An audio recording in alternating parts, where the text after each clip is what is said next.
our vision is we want to make sure that everybody who has skin in the game understands the deals that they're signing. They know what's at stake. They're aware of the important documents and contracts that they're signing day in and day out, and how everybody has signed a contract. Not everybody has access to a lawyer. Essentially, as we grow and scale, I mean, right now, the media and entertainment space is the space that we personally come from, so we feel very passionate about it. But as we grow and scale our company, this is not a pain point that's just in this industry. We would love to grow and be much more industry agnostic as well.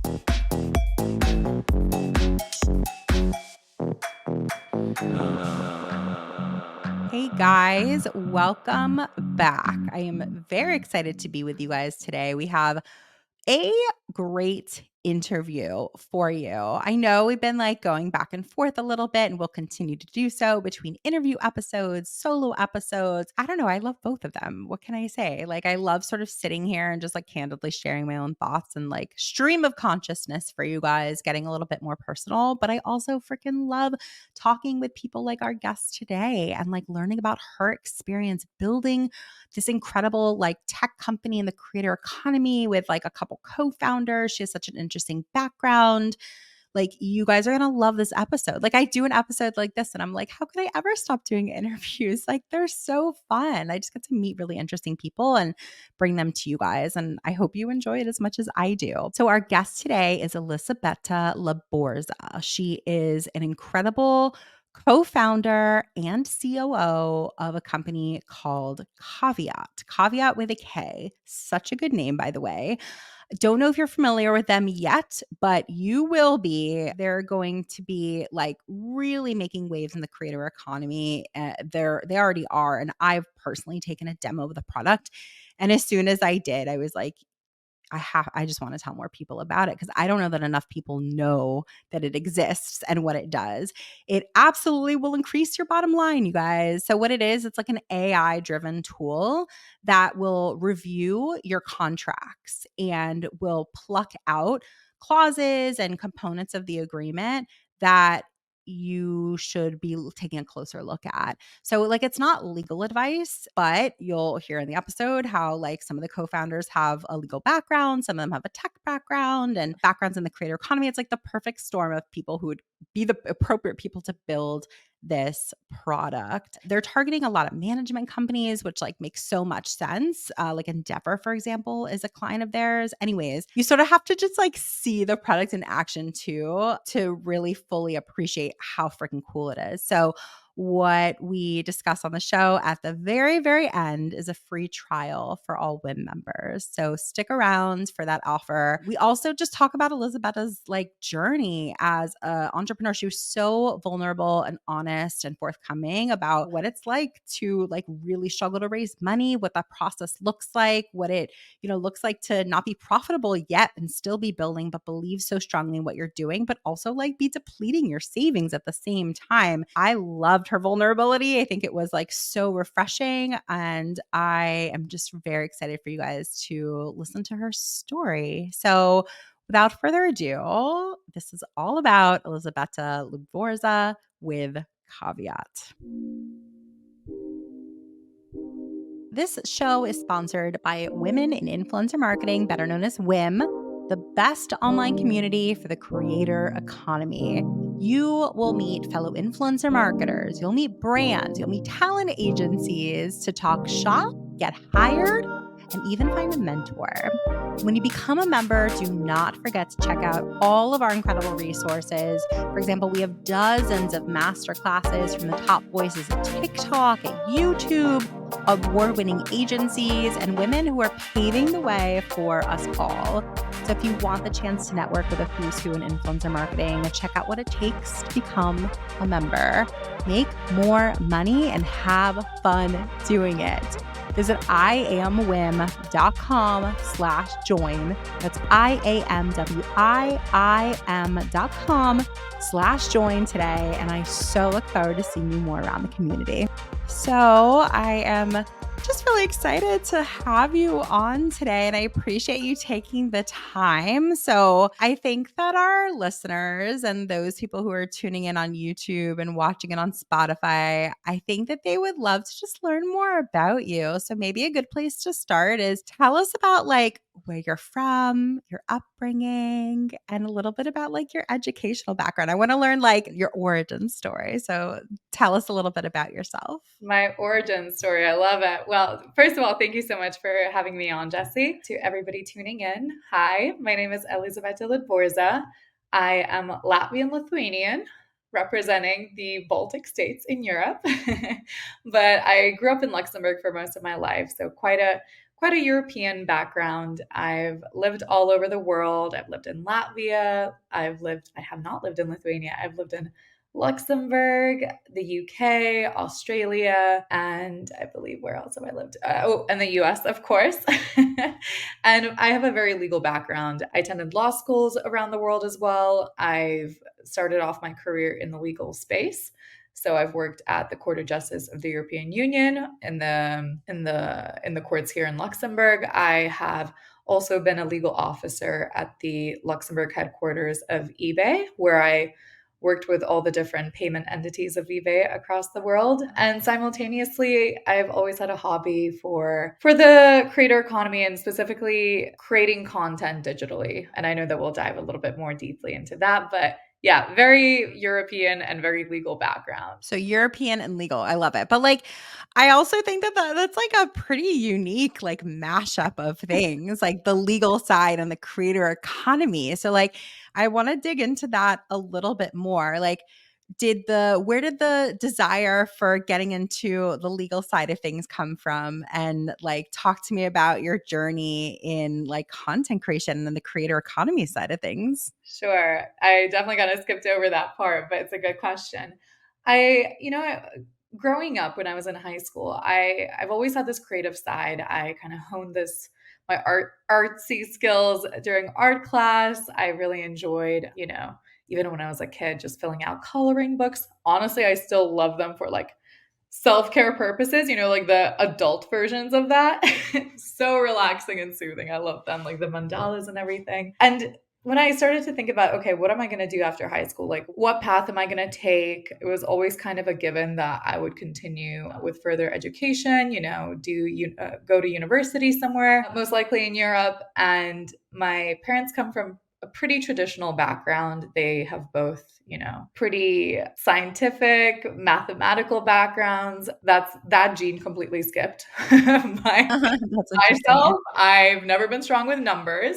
So I thought, okay, I don't think I'll do anything that has to do with that. I really did not enjoy chemistry growing up, but I really thought, okay, I've heard of marketing. I think this could be something really interesting. During my economics classes, I really loved kind of macroeconomics. I loved figuring out how businesses market to their consumers, how it impacts, like even, where you place the products on the shelves in grocery stores. I remember a distinct like documentary we watched in class and I was like, "Oh, that's fantastic. Like that's fascinating." But I heard from one of my classmates whose brother had graduated from university, and this was around I believe 2009 or so. They were really struggling to find a job, and I thought, okay, if I go through all the hassle of, doing at least 3 years of a bachelor's in marketing, I don't want to be in a position where I'm struggling to find and secure employment, right? I mean, that's kind of the hope that, you follow this formula, you go to university, you go to college, and then you get the job. And I was starting to see, okay, that does not seem like it's a given. Let me see what are my other options. And my interest in law kind of came from a little bit of elimination. I knew I was not going to be a scientist. I knew I was not going to be an economist because that's a lot of math, even there. Banking, I mean, Luxembourg is renowned for bankers. I thought it was a little bit dull.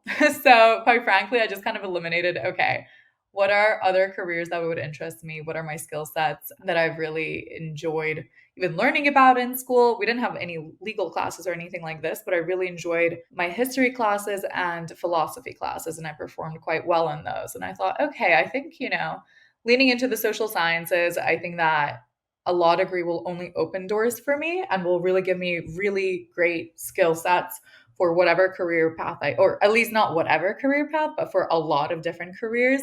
It's going to enable me to think about the world contractually. It will let me think about, how do I go about the process of owning property? Like, what does that entail? What if there's some sort of dispute? How do I go about that? I feel like it's just like a very useful skill to have, like not even a skill, but like a way of thinking about life. So yeah, that's kind of how I narrowed down between law and marketing. But I always knew, worst case, I can always do a master's in marketing because I might still have this interest.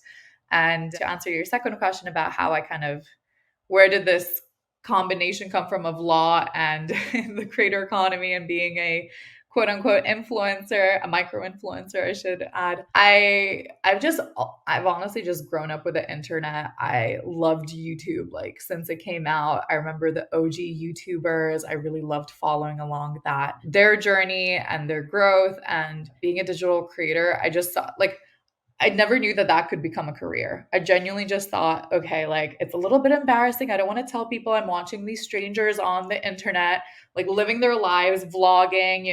I remember my parents caught me watching YouTube and they're like, are you talking to somebody on like with a stranger on a webcam? I'm like, no, it's like a TV show. Like they just didn't really get it. And then they started coming out with, with these like I'm blanking on the name, but it's essentially kind of the early days of influencer marketing where they would just organically mention something.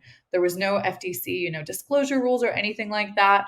And I thought, oh my gosh, I'm being so influenced now. I want this, product that they mentioned. And it kind of just like grew from there. And I dabbled in YouTube myself, but the editing took me a little bit too long. I couldn't balance it with my high school education. So yeah, those were the early days. I kind of stuck with my blog. It was a blog spot at the time. I got invited to, this was a big deal at the time. I got invited to H&M's store opening in Latvia. And I was so mad when my mom didn't let me like fly to Latvia to attend this opening. I was like, you don't understand. This is the start of my new career. And she's like, you have an exam tomorrow. You can't, like, I'm not letting you fly anywhere. So that's kind of my foray into the creative space and into the world of the creator economy, which it was definitely not known as that at the time. Maybe mom regrets it now that she sees where you're at. Right? Like You know? now, some parents, like most parents, I would say, like if it's especially if it's in like a creative field, like they need to see that it can make money before they start to like respect it. I'm certainly not like, I don't know if that's every parent, but that's so many parents out there. Otherwise, they're just like, oh, it's just like a hobby. It's a hobby. And so like now you're fully immersed in the creator economy. In fact, you're co-founder and CEO of this really great company called Kaveat, which is such a good name. I haven't like mentioned that to you before, that like such a good name. I don't know, names are so big for me and they're so hard to like come up with a great name. So tell us, obviously I know a lot about Caveat, but I want to hear it in your own words. Like tell us a little bit more about the company and like what's your vision? Who is it for specifically? And I'm very happy to hear that you love the name Caveat. We had to, add in the K so that it's more techy, more sexy. But essentially what Caveat is today, it is a AI powered contracting platform that simplifies and automates the contract lifecycle for media and entertainment companies. And we essentially empower businesses to just efficiently process their contracts, streamline that entire kind of workflow that they already have and the processes that they already have so that they really unlock everything they need from their contracts. So if for example, a talent management agency is a customer of ours, they would upload a whole bunch of their historical contracts and our AI would read those and tell them, okay, typically when you work with this brand as a counterparty, you like to have these different clauses in that contract. This is typically the budget that you like to have or that, both parties agree to. It can tell you if there's something missing in there and it explains all the legal jargon as well, which is fantastic for more junior team members on the team. But yeah, that's who we are right now. We did start out as a B2C company initially. And for more context and additional information, my co-founders and I all met during our graduate programs at Cornell in the New York City campus at Cornell Tech. As I mentioned, come from the creator economy space. Dorothy, our CEO and one of our co-founders, she comes from the modeling world. And we were just chatting during a break one time. I believe it was in September of 2021. And we were kind of just brainstorming ideas for what our dream ventures are. And I mentioned I have so many peers from the creative space who don't have access to lawyers, who don't have access to legal advice, who are getting approached by huge brands, with huge sums involved. And they have their own, obviously, their own in house legal teams, or they outsource an attorney, but they don't have that same, kind of peace of mind about like what it is that they're signing. And they're getting more and more opportunities as they grow and scale their own businesses. And I thought, okay, like this is an industry that is so dominated by young women. And it physically irks me to see anybody take advantage of somebody who is actually dominant in this space. So I thought, okay, there needs to be some sort of product to bridge this gap. I know Dorothy has felt that same exact pain point in the modeling industry, where some of those contracts can be so incredibly predatory. I mean, you would not believe the things they put in there, and they auto renew. It's a whole process. And if you want to terminate the agreement, you have to go through these laborious termination clauses, like notify them like a year in advance. It's crazy.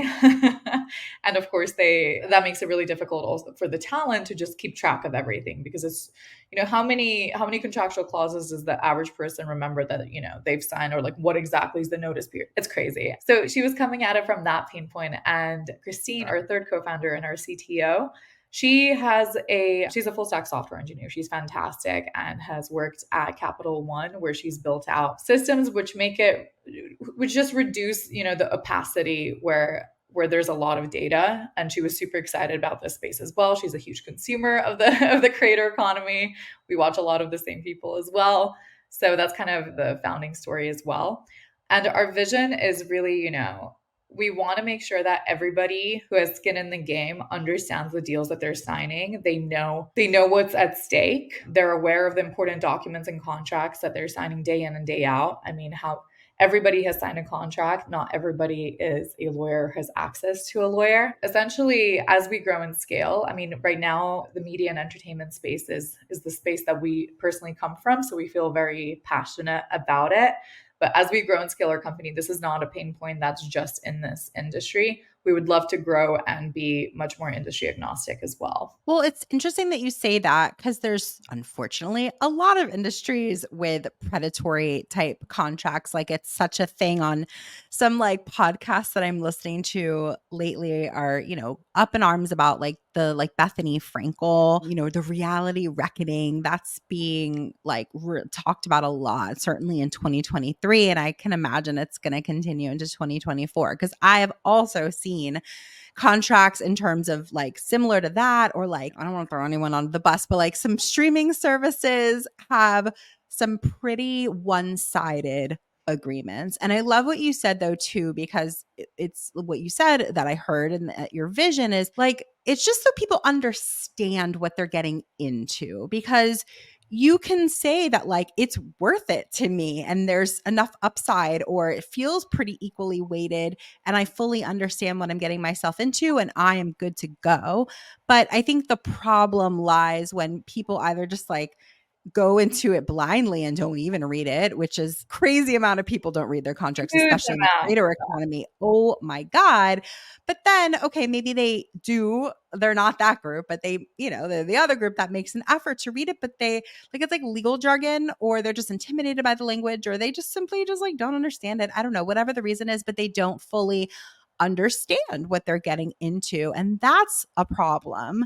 Like, that's a problem. It's English. But I understand that like, there's a certain like, it doesn't land with everybody. And if you don't have a legal background, you might not fully appreciate, the degree at which this is, this clause is representing, it might sound like it's like this innocuous sort of thing, but when you really dig into it and you really fully understand and appreciate the repercussions of it, and that it could be wider reaching than maybe you originally thought, it hits different. It means something different. And I love that first of all, I freaking love that you guys are co-founded by 3 women. Freaking amazing. I love it. It's a beautiful thing. And I want to support you guys for a number of other reasons in addition to that, of course. But I happen to love that fact about you. And that, yes, of course, the creator economy, it's like very female dominated, both on the creator side and also on the industry side. And so, look, not everybody has a legal background, but I want everyone to feel as if they're protected.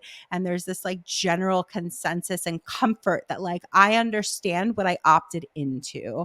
And the fact that you guys like very seamlessly help support that is such a powerful thing. So I want to dig into a little bit of like the behind the scenes of building such a company with like big ambition. So, what has been, we like to keep it real on the show. So, we could talk about all the highs and all the rainbows and sunshine moments. And I'm sure there's been many successes, and I don't want to like, diminish them at all. But I think learning from everybody's experience is a really powerful thing as well. So I'd love for us all collectively listening to this, listening to you, just learn a little bit from you in terms of like, what have been some of the tougher parts of building this type of company, of building Kaveat? Like, what do you wish that you knew then when you started that you have since learned now? Yeah, absolutely. Oof, what a question. Toughest parts of building Caveat. I would say, building a startup, building a company is truly not for the faint of heart. And I know it's such a cliche, like so many entrepreneurs say, but like, I think like a founder's naivete, like their delusions that it's going to be easy or that you can accomplish anything is such a strength. Because I think if most people already could, project into the future and see how tough it will be along the road, along the journey, I think a lot of people wouldn't even, start that entire process. So I would say one of the toughest parts of building Caveat is definitely going to be a lack of stability. I mean, whether that is just feeling secure in your job. For more context, when we co-founded this, I mean, we were in a very privileged situation where, none of us had or have mortgages that we have to worry about, or, a growing family that we have to take into account, or anything like this that we're really really pressing. So I think that was a gift in and of itself.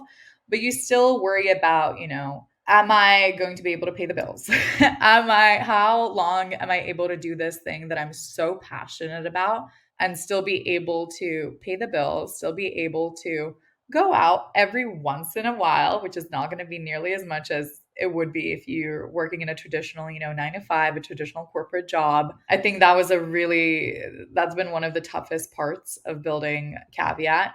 That's not to say that I wouldn't do it had I not known. I knew it was not going to be easy, but just to keep it really real, I've never spoken about this in a podcast, but like there was a moment last year when I thought there was no way I was going to pay rent. Like I did not, like I had plummeted through my savings. Would not recommend that. But that just shows like how much I believe in the mission, how much I believe in the product. Everything I had saved up from my previous jobs, which were well compensated, like I put into this just in being able to like survive. I, as an immigrant, had to take care of a visa. The US is especially difficult for immigrating to if you're not born in the US or have any connections there. That was a whole process in and of itself. Would not wish it upon anyone just because it's very expensive and very confusing and quite stressful, especially when you have to take care of that. Like you're building a company day in and day out, and then you also have to think about the process of like, okay, let me compile this stack of documents to make sure I can actually do this legally and like stay here and do this the appropriate way. Yeah, that was rough. I think that's really rough, just like not having that financial stability. It's not easy, and you have to project everything, into the future. Like, okay, if we're able to accomplish these milestones, like you have a lot of your own like actual skin in the game. And like, I think in a way it's nice because you have direct control to an extent. And I think last year with, so many layoffs in the tech sector, and like I've unfortunately had many people in my network who have lost their jobs last year. And then I realized, okay, maybe actually being an entrepreneur is not that unstable. Like you still have a lot more say than, than in a lot of other career paths. But yeah, Isn't I think that but isn't that wild though? Because it used to be looked at as like the more risky path to go down. I've actually had the exact same thought in the past like year or so as I've seen countless people that I've known who've been like very senior up at companies. Like if they weren't like safe, or had stability, I don't know who else would, right, and right. have lost their jobs and we're scrambling, and here we are in like the more risky type like scenario, but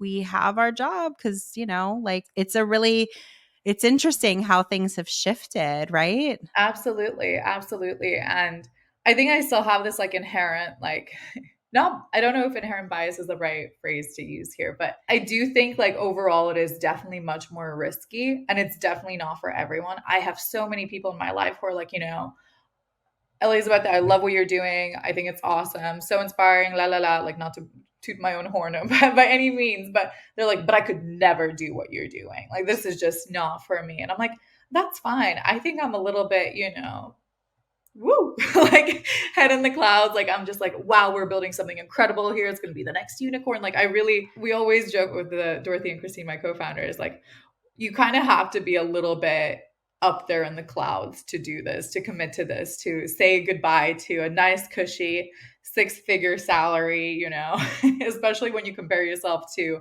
other graduates that from our class, and you're like, oh my gosh, like people are really rising up the ranks in their careers and they're making very comfortable living and they're traveling around the world, and you have to kind of reel it in and be like, okay, no, but like you, first of all, comparison is the thief of joy. You don't know if they're actually fulfilled. Like this is my dream job, this is beyond fulfilling. It doesn't feel like work to me because I'm genuinely passionate about the problem that we're solving and helping the customers that we have. But it's really, I can't stress enough that it's not for the faint of heart. And to answer I believe you asked, like, what do I wish I had known when I first started out? Was that right? Yeah. I think I wish I knew how important it is to remain resilient, like how important the word resiliency would be in my life, like through the ups and the downs. Because again, I knew there would be ups and downs, as with most things in life. I just didn't realize it could happen within a span of hours. Like within the same day in the morning, you could receive the best news. Like, let's say you're in diligence with an exciting, investor, or like you just signed a huge contract with a customer. Like you're so happy and excited and pumped. And then you could receive the worst news that same day at 10 p.m. and you're just gutted and heartbroken. But I think what helps me stay sane is just continuing to build something that is mission aligned, that really resonates with me, that I'm passionate about. And yeah, I didn't think that I knew resiliency would be important, but just I wish I had known just how important it would be. And to Well, be able, it's easy to talk about like be resilient, yeah, but to like actually go through an experience where you have to really truly be resilient because you've experienced this, high that you're on literally the morning, and then by the end of the day this horrible thing, like to go through something is a much absolutely. different And to that point, experience. Jesse, like I will actually give a shout out to Dorothy, my co-founder. She really taught me like to not get too hyped or too low about anything. Because I think I'm naturally very like, I rally the team. Like I'm very like, whoa, let's get this bread, let's do it. Like I really pump it up. But then also if something bad happens, I can really like just plummet, Whereas she kind of has this mentality where it's like, obviously hope for the best, expect the worst. And I think it's really good to have that, just to kind of not let it impact your daily life, and like let that impact your emotions and like outside of work. Because I think like since this is like it's not just a 9 to 5, like we're working crazy hours, I think people around us can suffer the brunt of that, like the emotional roller coaster on a daily on a daily basis. So I think yeah, Dorothy's mindset with that is something that I've really learned from, especially this past year. Well, I appreciate that. And it's interesting you say this past year. I feel like everyone had a really challenging 2023. I just want to like put that out there. I don't know if anyone listening would agree, but like it sounds like you perhaps had moments of that. I know I certainly had moments of that. And I just think it's like it's important to acknowledge, those things, because like or else you just feel so isolated and you're like, oh my God, like, what did I go through? Like, why me? Or like, I don't know. It helps to just know, I think collectively that like you're not alone and that Yeah. people have gone through really tough times and like it's okay to feel that. Like it's okay to mourn it. It's okay to like be a little disappointed. Like it's okay. And so speaking of highs and lows, I think it's really valuable to also talk about what it's like to like raise money for this type of company because I certainly know a lot of women in the creator economy who are killing it, but they have these like great ideas where they tell it to me and I'm like, oh, that could be huge. But they don't necessarily have the capital or they don't necessarily even have access to the capital to really like make it a fully flushed out company. And so that can be a real barrier for some people. I would love if you could just talk a little bit about your experience and your company's experience raising money and like where did you start? Where do you think people should start? And just like what generally is that process like so people can wrap their minds around it? Absolutely. It's so important to talk about women raising and also the huge gap in how much men have traditionally raised from VCs versus women. It's difficult. It's difficult. I have many, many thoughts to share here, but I mean, I don't know if you've heard of this, but it's all over all over the news. Under 2% of all venture capital funding, only 2%, or I read something around 1.9% goes to women. And this is this past year. I know in 2021 it was just, I believe it was 1 or 2% as well. Don't hold me to that, but no more than 2%. That figure is even less so for, for women of color or from people from minority backgrounds. It's an atrocious statistic. I traditionally come from very, let's put it, traditional and male dominated fields, whether it's in law or in tech. But I've never really quite experienced it as much, like this kind of difference, like me being a woman or me somehow being different, as much as I have since building Kaveat and founding Kaveat. And that's just keeping it real. I think a lot of funds out there love to say that they love female founders, but simply put, their portfolio companies do not reflect this. And that needs to, like, we need to hold people to account for that because actions speak louder than words, and you have to put your money where your mouth is. That's just my personal take. But, in 2021, we saw a huge rise in platforms allowing creators to monetize. I think this was partly driven probably from the COVID pandemic, which was also a crazy time, and it prompted thousands to turn to these platforms to make an income. Now, after that, we had we started raising when it was the Web3 NFT crypto boom, a weird moment. Very weird moment. Not my forte. Everyone's like, no, you don't understand NFTs or that. I'm just like, look, I just don't get it. It's just, I think it's just not my thing. But that's why it's important to really, really have a product that withstands the test of time and is not just a trend. Of course, now we just so happen to be in a place where it's all about AI. But I will like to point out we were an AI driven product way before AI was hyped up to the extent that it is now. We I want to acknowledge, like, I we come from a place of privilege because we were able to lean on a lot of resources and lean on people, professors, at Cornell, who have had experience of raising a lot of venture capital, building their own companies. So I do want to make note that, I know that this is not something that's accessible to everyone, but even to other connections, I really leaned heavily on my network. Even if I don't know somebody, like if there's any kind of mutual connection, I've learned to become very shameless.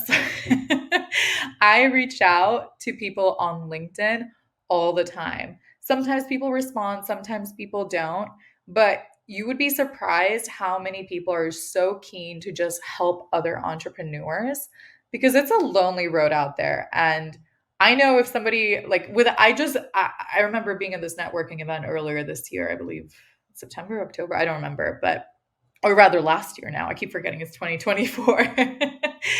And they were talking about setting up a company in the US. They already have a great team, a great product out in Europe. And I was like, okay, do not use this platform. Use only this.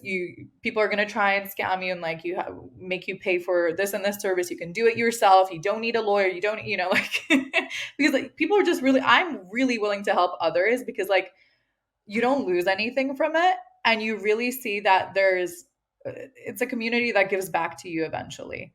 Like it only rewards you for being kind and for being helpful to others. So don't be shy. I'm also always happy to help. People often slide into my LinkedIn messages, and I'm always keen to help how I can when someone does reach out.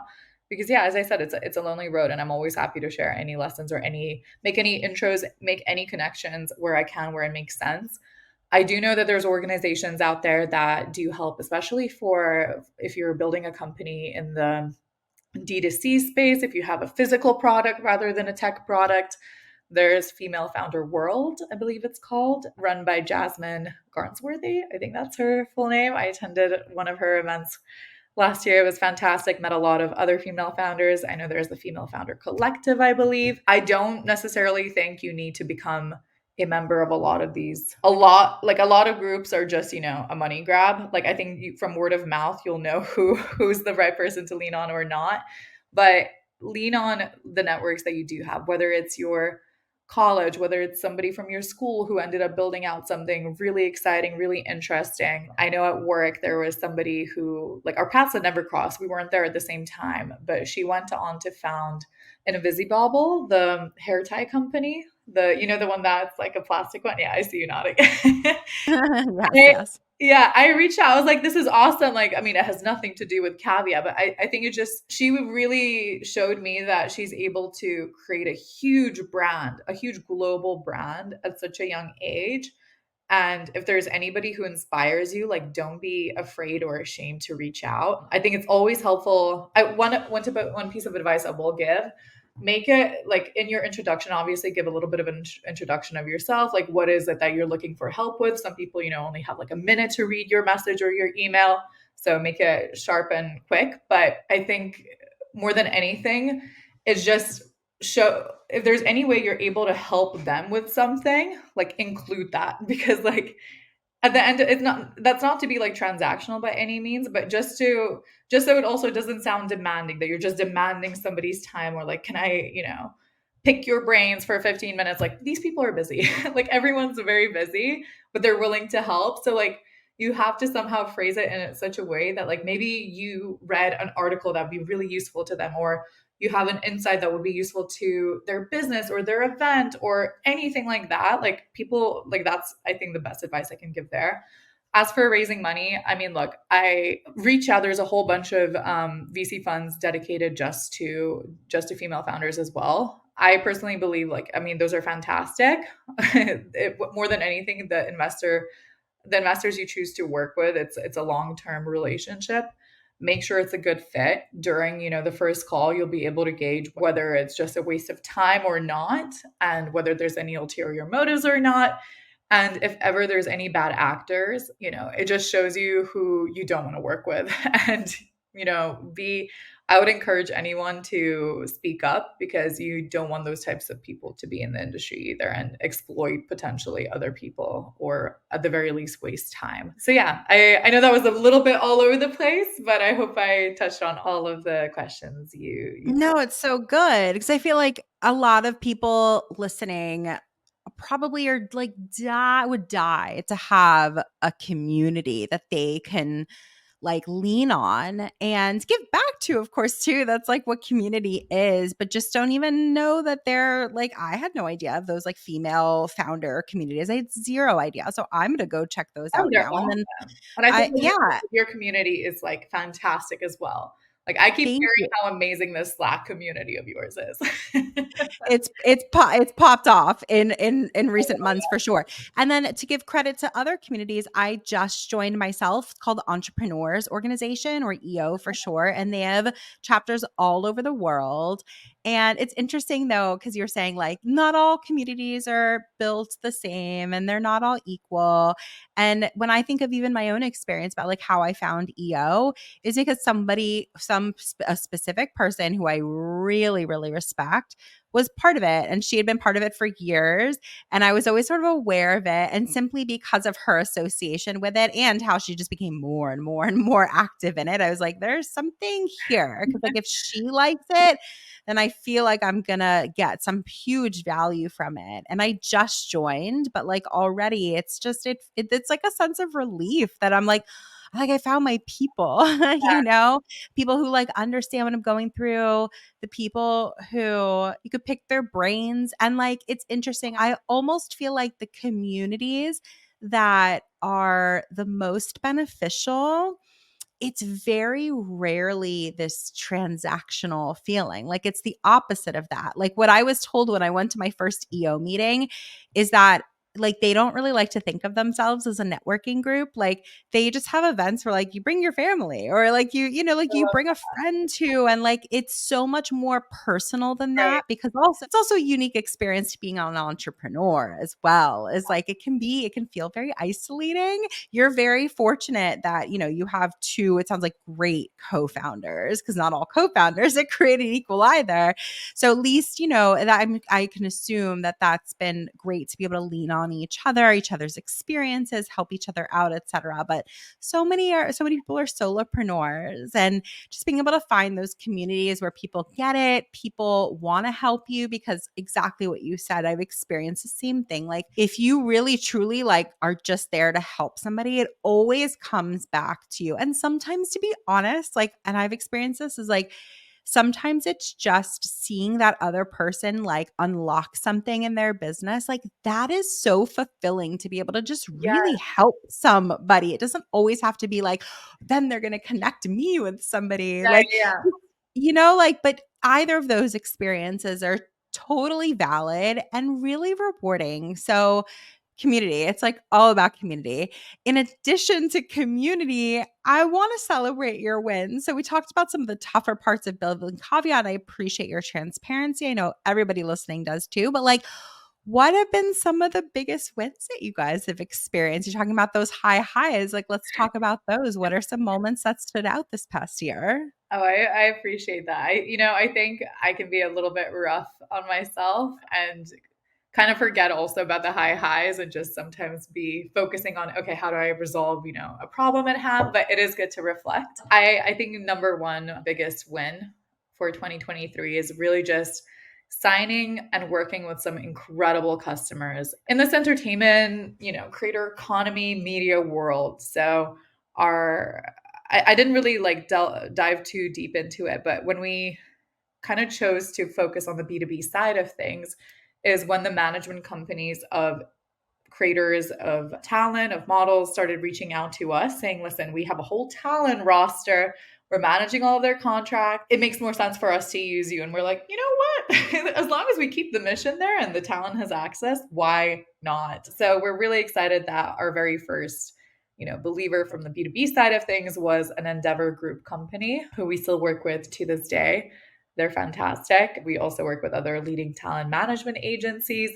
And even to your previous question about, or to your previous point rather, about building a community and just like networking and really just helping others or connecting with others without even realizing like how it's going to come back to you through doing that, through like some random introductions and meetings and coffees, just for like this, not even just for the sake of it, but just like for the fun of it, like because I was genuinely curious.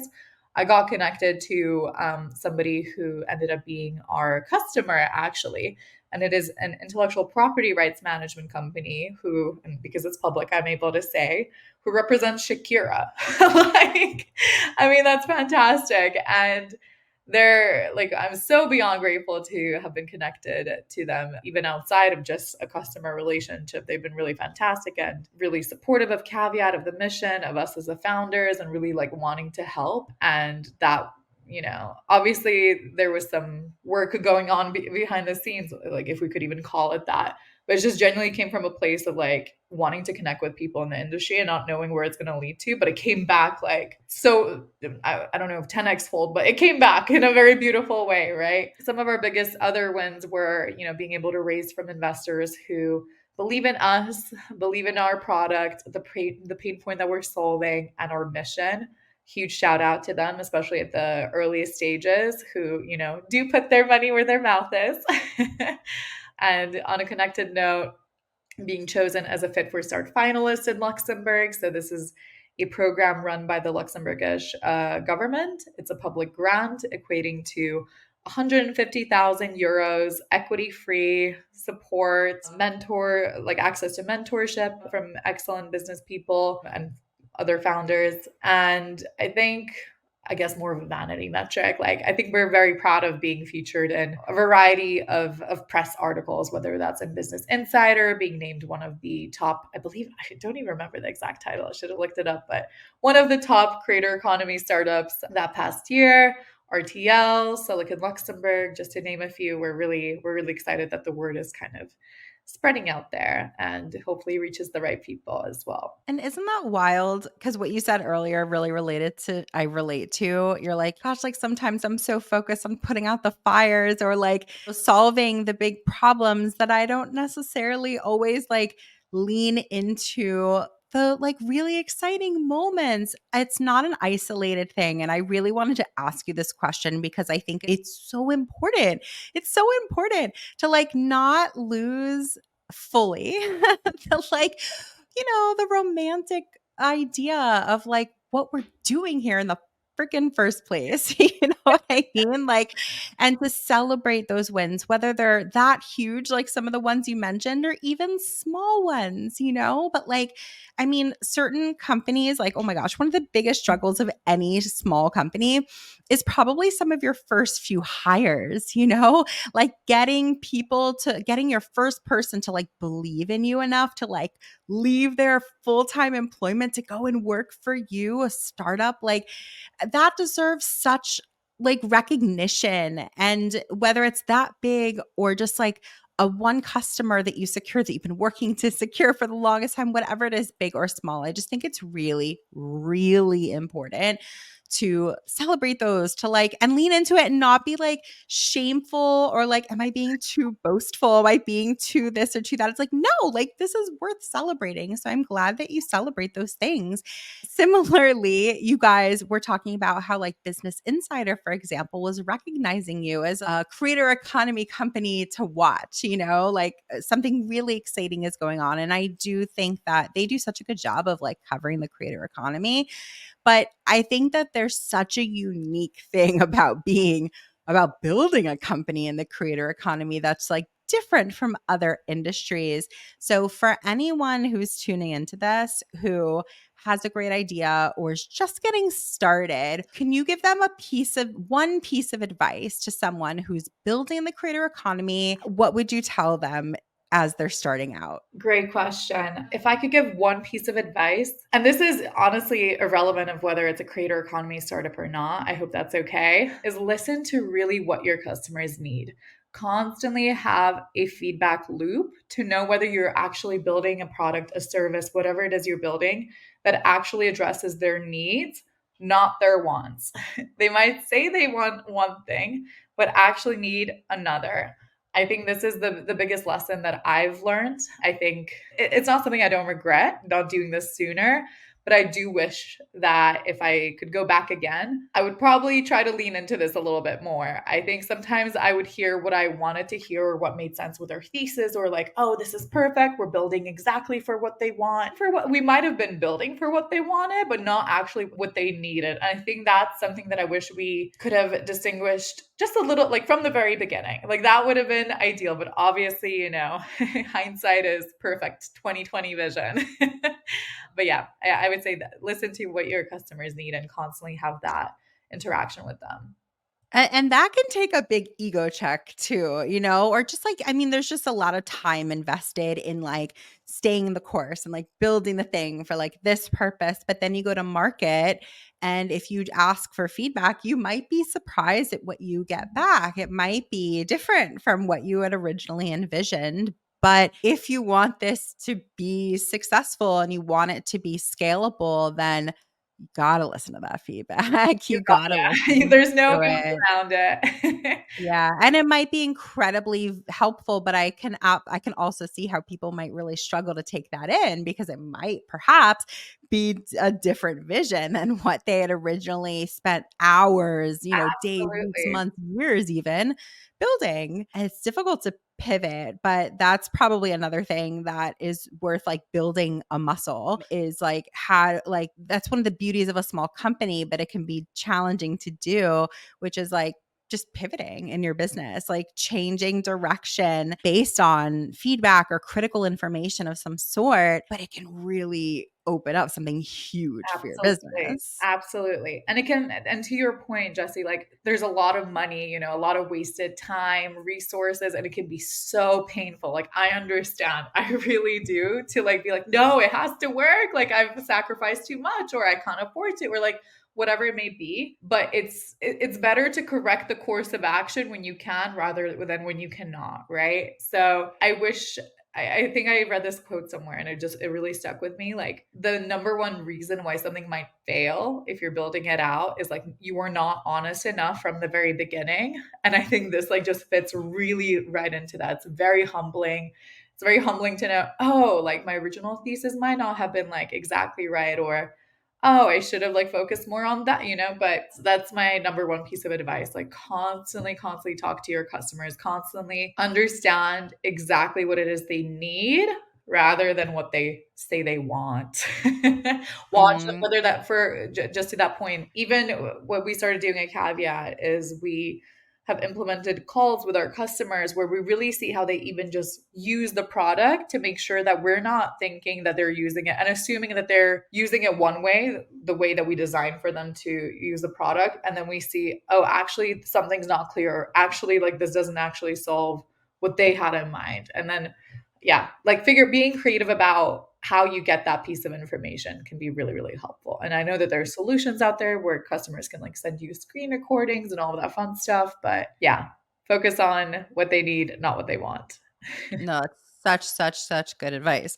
So I have a feeling that our community, like I hope I'm communicating how cool of a product this is. I think it's like not only so needed to your point, very, very needed, but also like so easily digestible. And it really makes such a big difference. I've taken a demo of it. Like I've seen the product in action. So I hope I'm communicating how cool it is. But like sometimes you just need to experience it for yourself too. So for anyone who's listening today who wants to get in touch and perhaps like learn more about Kaveat, like maybe even like try Kaveat, what would you tell them is the best way to reach out to you? Yeah, absolutely. Feel free to check us out at caveatapp.com. That's spelled with a K, so Kaveatapp.com. We're not quite a caveat.com yet. We're just caveatapp.com. There's a contact email on there which you can reach out to. The member of the Caveat team will get in touch. You can always find me on LinkedIn. It's just my name, Elizabete Ludborza. I'm sure it'll be like either in the show notes or in the title of the podcast. Totally. Feel Yes. free to feel free to ping me on Instagram. I'm very active on there. It's just my first name and the initial of my surname, so Elizabete. And yeah, happy to chat to anybody who thinks Caveat might benefit their business, streamline their workflow. I know a lot of the smaller management agencies really it doesn't make sense from a unit economics to have an in-house legal team or even outsource attorneys to help them manage all the contracting. We just speed up that entire process. We're 10 times faster. We have processed tens of millions of contract volume, analyze all types of contractual clauses. We can tell you what is missing from your contract, what shouldn't be in there, what should be. Not legal advice, but we're that intermediary point. So definitely feel free to reach out if you think Caveat would be beneficial to you. I love it. And is there any, I'm like putting you on the spot here. Is there any sort of like offer that you can share with like WIM members? Like if anyone wants to reach out and like comes from the WIM community? Oh, I love it. Absolutely. We're happy to offer any web members, whether that's a free trial or a discount, whatever makes sense on the amount of months committed. But yeah, at the very least, happy to provide a free trial. That is awesome. I appreciate it. I know I'm putting you on the spot here, but No, I no, appreciate I that. like I always want to give our community like some sort of give back. It's it. such a cool product. So it'll like pay for itself in droves. So we'll leave details on that in the show notes of like the best way to reach out and say that you've come from the WIM community so Yeah, you can get that absolutely. offer to try it out. I want you guys to see it in action, but I'm also just super grateful that you came on here. I think like we learned a lot about the entrepreneurial journey, building a company. And I'm super grateful that you could share that with us. So thank Thank you you. so much for coming on today. Of course. Thank you so much for having me on. It's been an absolute pleasure. And I feel like we covered quite an interesting ground during this conversation. And you got some of my unfiltered thoughts about about different topics. So no, it's been a pleasure. Thank you so much. Thank you. And thank you guys so much for listening. And we will see you guys next week. All right, guys. So before the episode ends, I just want to jump in here and share that the ladies at Kaveat were so generous to offer all of our listeners and our community at WIM a free trial of Kaveat to just like test it for yourself, see it in action for yourself. You will not be disappointed. I've taken that same demo and I was like, whoa, like how has nobody done this yet? Like this is good. So I want you guys to experience it for yourself. So what I'm going to do is I'm going to drop in the show notes a link. And when you sign up for time to take a demo, specifically mention that you heard about Kaveat from Jesse at WIM. Again, drop into the show notes right now a specific link so you can sign up to get a demo. Just specifically mention that you heard about it through Jesse at WIM and you'll get that special perk. So I hope you enjoy, guys. Thank you guys so much for listening, and we will see you next week. If you enjoyed this episode, we gotta have you back. Check out our website for more ways to get involved, including all the information you need about joining our collective. You can check out all the information at iamwim.com.